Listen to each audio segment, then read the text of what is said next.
Okay, सो हमारा topic है graph. Graph basically क्या होता है, आप कह सकते हो एक डायग्राम है, या ग्राफ एक लाइन है जो कि स्ट्रेट हो सकती है या फिर कर्व्ड हो सकती है। और ये लाइन या ये डायग्राम बताती क्या है कि अगर आपके पास दो क्वांटिटीज हैं और अगर आप एक क्वांटिटी को चेंज करते हो तो उसके अकॉर्डिंग दूसरी क्वांटिटी कैसे चेंज हो रही है। इसको अगर आपने एक डायग्राम से रिप्रेजेंट करना है तो उस डायग्राम को बोलते हैं ग्राफ। ग्राफ प्लॉट करने के लिए सबसे पहले हम क्या करते हैं, दो परपेंडिकुलर लाइंस ड्रॉ करते हैं। ठीक है, एक एग्जैक्टली हॉरिजॉन्टल होगी और एक एग्जैक्टली हॉरिजॉन्टल लाइन है और दूसरी एग्जैक्टली वर्टिकल लाइन है। और ये दोनों लाइंस एक पॉइंट पे कट कर रही हैं जिसको हम ओरिजिन बोलते हैं और इसको हम नाम दे देते हैं ओ। अब ये जो हॉरिजॉन्टल लाइन है इसको हम बोलते हैं एक्स एक्सिस। ठीक है, और ये जो वर्टिकल लाइन है ये परपेंडिकुलर वाली, इसको हम बोलते हैं वाई एक्सिस। अब ग्राफ प्लॉट करने के लिए हम एक इक्वेशन ले लेते हैं। Suppose Newton's third law of second law of motion की इक्वेशन है, force is equals to mass into acceleration. इसमें हम क्या करेंगे, सपोज ये जो मास है ये मास कांस्टेंट है। अगर ये मास कांस्टेंट हो तो ये इक्वेशन थोड़ा सा चेंज हो जाती है, इक्वेशन बन जाती है force is directly proportional to acceleration. इसका मतलब अगर मैं फोर्स को इंक्रीज करूंगी तो मेरी एक्सेलरेशन भी बढ़ेगी, अगर मैं फोर्स को डिक्रीज करूंगी तो मेरी एक्सेलरेशन भी डिक्रीज हो जाएगी। अब इस इक्वेशन से मैंने यहाँ पे ग्राफ प्लॉट करना है। तो ग्राफ प्लॉट करने के लिए मुझे रीडिंग्स चाहिए। तो रीडिंग्स के लिए मेरे पास दो मेथड होते हैं, एक होता है थ्योरेटिकल मेथड।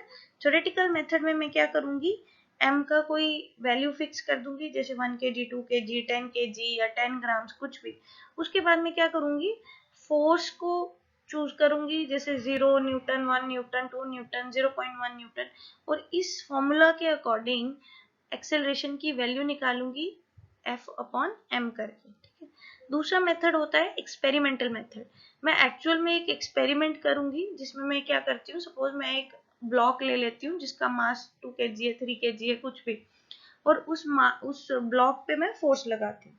जैसे जैसे मैं फोर्स को इंक्रीज करूंगी मैं एक्सेलरेशन की वैल्यू नोट करूंगी, जैसे जैसे मैं फोर्स को डिक्रीज करूंगी तब भी मैं एक्सेलरेशन की वैल्यू नोट करूंगी। तो वो जो नोटेड वैल्यूज होंगी उनसे मैं एक डाटा बना लूंगी और उस डाटा को हम इस ग्राफ पे प्लॉट करेंगे। अब ये जो क्वांटिटी जिसको मैं खुद चेंज कर रही हूँ फोर्स को, ठीक है, इसको बोलते हैं इंडिपेंडेंट वेरिएबल। इसको हम अपनी मर्जी से चेंज करते हैं, इसको बोलते हैं इंडिपेंडेंट वेरिएबल। और ये जो क्वांटिटी है एक्सेलरेशन, जब आप फोर्स इंक्रीज कर रहे हो, आप खुद फोर्स इंक्रीज कर रहे हो तो एक्सेलरेशन भी इंक्रीज हो रही है।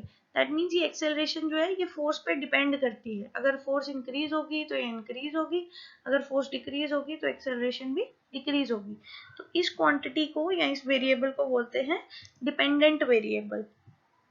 अब इन दो वेरिएबल्स का क्या काम है ये हम आगे जाके देखेंगे जब ग्राफ प्लॉट करना होगा।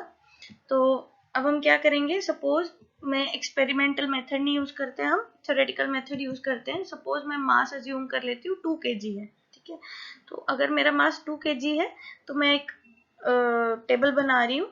इस टेबल में इस तरफ है फोर्स, ये फोर्स मैंने खुद चूज की है, 0 न्यूटन 2 न्यूटन 4 न्यूटन 6 न्यूटन, और फिर मैंने ये फॉर्मूला यूज किया है acceleration equals to force upon mass. जब मेरी फोर्स 0 है तो आपकी एक्सेलरेशन भी इस फॉर्मूला के अकॉर्डिंग आती है 0 मीटर पर सेकेंड स्क्वायर। जब मैं फोर्स को 2 पुट करती हूँ तो एक्सेलरेशन आती है 1, जब मैं फोर्स 4 पुट करती हूँ तो एक्सेलरेशन आती है 2, और जब मैं फोर्स को 6 पुट करती हूँ तो मेरी एक्सेलरेशन आती है 3। अब ये मेरे पास एक डाटा का टेबल बन गया। ठीक है, इस डाटा को मैं इस ग्राफ पे प्लॉट करूंगी। ठीक है, प्लॉट करने के लिए सबसे पहले तो आपने ये याद रखना है कि जो इंडिपेंडेंट वेरिएबल होता है उसको आपने एक्स एक्सिस के अलोंग प्लॉट करना है। ठीक है, तो इंडिपेंडेंट वेरिएबल की जो वैल्यूज होंगी वो यहाँ आएंगी एक्स एक्सिस पे, और जो डिपेंडेंट वेरिएबल होता है उसकी वैल्यूज वाई एक्सिस पे आती है हमेशा। अब ग्राफ कैसे प्लॉट करेंगे, सबसे पहले तो मैं जो फोर्स वाली ये जो एक्स एक्सिस है यहाँ पे कुछ नंबर्स मार्क कर लेती हूँ, 1 2 3 4 5 6 7 8 9 10 जैसे भी मेरी फोर्स की वैल्यूज है, और यहाँ पे मैं एक्सेलरेशन को मार्क कर लेती हूँ। अब ये पॉइंट्स मैंने बनाने कैसे हैं, ये पॉइंट्स बनाने कैसे हैं, देखो जब पहला मेरा डाटा है कि जब फोर्स 0 है तो एक्सेलरेशन भी 0 है, तो इधर आपकी फोर्स आएगी और इधर आपकी एक्सेलरेशन आएगी। अब फर्स्ट वाले डाटा में फोर्स भी 0 है, एक्सेलरेशन भी 0 है, ठीक है। तो एक्स एक्सिस का 0 भी यहाँ आता है, वाई एक्सिस का 0 भी यहाँ आता है। तो मेरा फर्स्ट पॉइंट आ गया, ये जो ब्लू डॉट बना हुआ है, ठीक है। अब नेक्स्ट वाला क्या है डाटा मेरा कि फोर्स 2 न्यूटन है और एक्सेलरेशन 1 मीटर पर सेकेंड स्क्वायर है। फोर्स 2 यहाँ आ गई, ये वाला पॉइंट होगा, और एक्सेलरेशन जो है वो कितनी है 1, यहाँ पे 1। जब इन दोनों को मैं कंबाइन करूंगी तो मेरा ये पॉइंट बनेगा यहाँ पे, ठीक है। उसके बाद नेक्स्ट मेरा आ जाता है फोर्स 4 न्यूटन, ठीक है, और एक्सेलरेशन 2 मीटर पर सेकेंड स्क्वायर, ठीक है। तो मेरा थर्ड वाला जो डाटा है उसका पॉइंट यहाँ बनेगा। इसी तरह से फोर्थ वाले डाटा का पॉइंट यहाँ बना। इस तरह से आपके पास जितना भी डाटा होगा उसको आपने यहाँ ग्राफ पे मार्क करना है और उसके इस तरह से पॉइंट्स बना लेने। नेक्स्ट स्टेप में आप क्या करोगे, इन सारे पॉइंट्स को ज्वाइन करोगे, ठीक है। जब मैं इन सारे पॉइंट्स को ज्वाइन करती हूँ तो ये एक स्ट्रेट लाइन बनती है। दैट मीन्स इस इक्वेशन का ग्राफ जो है वो एक स्ट्रेट लाइन है, ठीक है, जो ओरिजिन से पास करता है। तो इस तरह से हम एक इक्वेशन लेते हैं, उसका डाटा लेते हैं और उससे ग्राफ प्लॉट कर सकते हैं, ठीक है। नेक्स्ट अब हम कुछ कॉमन ग्राफ्स को स्टडी करेंगे। सपोज आपके पास एक इक्वेशन है y इक्वल्स टू mx, ठीक है। y जो है डिपेंडेंट वेरिएबल है, x जो है वो इंडिपेंडेंट वेरिएबल। तो अगर आपके पास एक ऐसी इक्वेशन हो जिसमें y इक्वल्स टू mx हो, m कोई भी नंबर होगा, ठीक है, इसका ग्राफ कैसे बनता है, इसका ग्राफ बनता है एक स्ट्रेट लाइन OA, ठीक है। अब ये जो स्ट्रेट लाइन है ये आपने कैसे बनाई, आपने x की डिफरेंट वैल्यूज पुट की और जो y की वैल्यू आई उनको यहाँ पे मार्क किया और फिर उन सारे पॉइंट्स को ज्वाइन किया। तो जब आप इस इक्वेशन के केस में सारे पॉइंट्स को ज्वाइन करते हो तो आपके पास एक स्ट्रेट लाइन ग्राफ बनता है, ठीक है।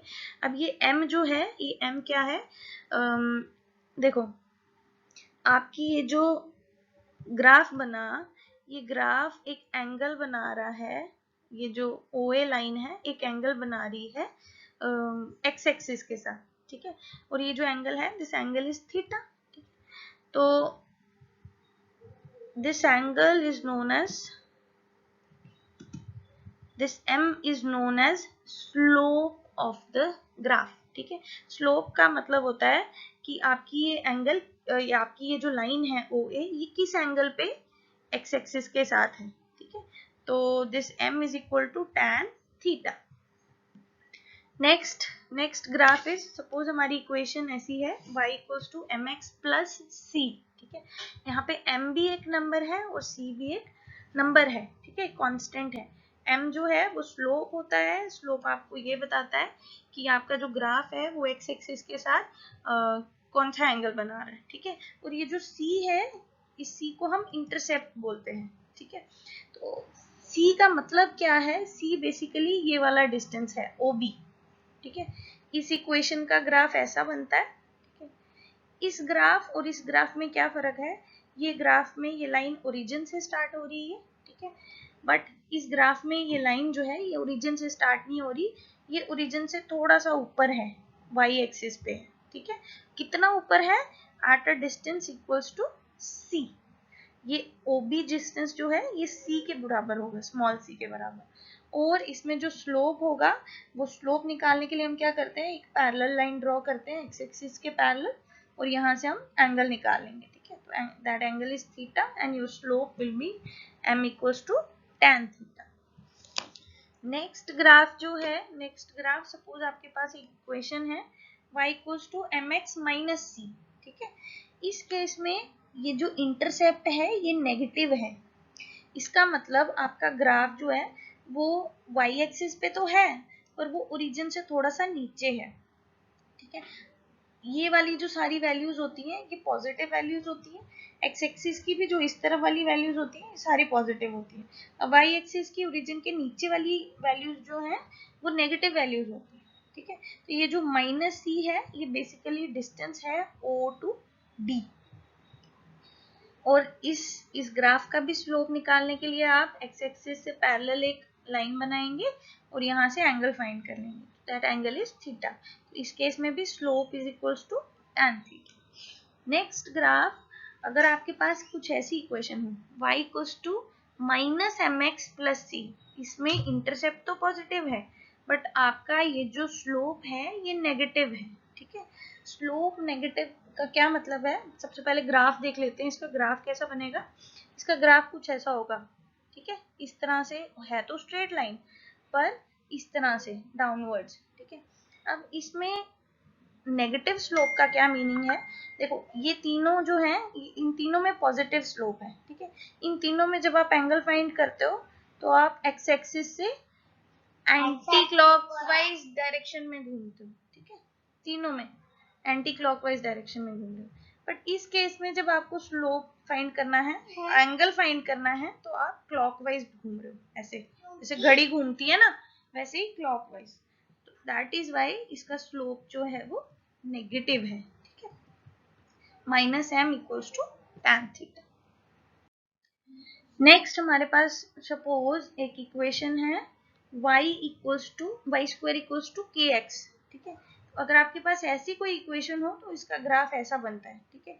ये जो शेप है ये स्ट्रेट लाइन नहीं है, ये कर्व्ड है और इस शेप को हम बोलते हैं पैराबोला। सिमिलरली अगर आपके पास इक्वेशन हो y equals to minus k x, अगर y equals to minus k x होगा तो आपके पास जो ग्राफ बनेगा वो इस तरफ बनेगा, नेगेटिव एक्स एक्सिस की तरफ, ठीक है। ये भी पैराबोलिक शेप है, okay. Both this shapes are parabolic shapes या फिर पैराबोल। नेक्स्ट सपोज आपकी इक्वेशन कुछ ऐसे है x square equals to k y. इस केस में भी एक पैराबोलिक ग्राफ बनेगा, पर अब ये वाई एक्सिस के अलोंग बनेगा। और अगर आपके पास इक्वेशन हो x square equals to minus k y, तो फिर आपका पैराबोला इस तरह से नेगेटिव वाई एक्सिस की तरफ बनेगा। अब सपोज आपके पास एक इक्वेशन है एक्स वाई इक्वल्स टू सी, यहाँ पे सी जो है सी इज अ कांस्टेंट। अगर इस तरह की कोई इक्वेशन है तो आपका ग्राफ कुछ ऐसा बनेगा, ठीक है। ये ग्राफ जो है इस तरह से, ये भी एक कर्व शेप है, this is not a straight line graph, this is a curve shape graph. Next okay, एक चीज और इसमें, ये जो शेप है this shape is known as hyperbola, ठीक है। नेक्स्ट सपोज आपकी इक्वेशन है x square plus y square equals to a square, जहाँ पे ए जो है this a is a constant. इस केस में आपका ग्राफ जो है, ग्राफ इज अ सर्कल, एक सर्कल होगा जिसका सेंटर जो है ओरिजिन पे होगा और जिसका रेडियस होगा ए, ठीक है। जो यहाँ पे नंबर होगा जिसका आपने स्क्वायर किया है वो नंबर उतना ही रेडियस होगा इस सर्कल का। नेक्स्ट इक्वेशन इज, अगर आपके पास इस तरह से इक्वेशन हो x square upon a square plus y square upon b square equals to 1, जहाँ पे ए और बी दोनों नंबर्स हैं, ठीक है। इसका ग्राफ जो है वो होता है कि क्लिप्स, ठीक है, एक इस तरह की शेप जिसमें क्या होता है एक रेडियस बड़ा होता है और दूसरा रेडियस छोटा होता है, ठीक है। अब एक्स एक्सिस वाला रेडियस होगा ए और वाई एक्सिस वाला रेडियस होगा बी, ठीक है। इस तरह से आपका ग्राफ बनेगा इस इक्वेशन के लिए। The last one is exponential function y equals to minus y equals to e power minus k x. e जो है इसको बोलते हैं एक्सपोनेंशियल फंक्शन। इसका ग्राफ कैसा बनता है, इसका ग्राफ कुछ इस तरह से होगा, ठीक है। These are all the common graphs जो आपको 11th क्लास में यूज हो सकते हैं।